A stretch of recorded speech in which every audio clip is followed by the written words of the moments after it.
بسم اللہ الرحمن الرحیم۔ السلام علیکم ورحمۃ اللہ وبرکاتہ۔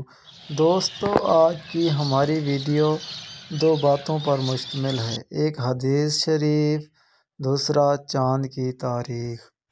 محترم ناظرین کرام، آئیے شروع کرتے ہیں آج کی حدیث۔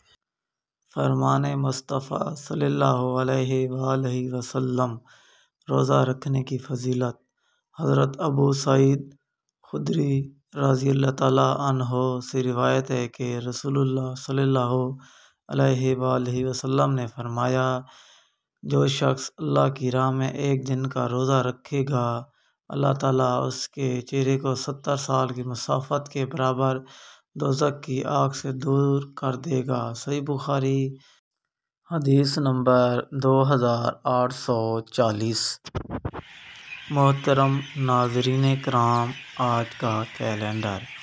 آج چاند کی تاریخ 12 رمضان المبارک سن 1445 ہجری ہے اور آج انگریزی کی تاریخ 23 مارچ سن 2024 عیسوی ہے، جو آج دن ہے سیچرڈے یعنی ہفتے کا دن ہے۔ محترم ناظرین کرام، چاند کی تاریخ ایک مغرب سے لے کر دوسری مغرب تک ہوتی ہے۔ اگر آپ میری ویڈیو بعد میں دیکھ رہے ہیں تو کنفرم تاریخ دیکھنے کے لیے پہلی ویڈیو پر وزٹ کریں۔ اگر آپ نے ابھی تک میری ویڈیو کو لائک، چینل کو سبسکرائب اور آل نوٹیفیکیشن بیل آئیکن کو پریس نہیں کیا تو کر دیں۔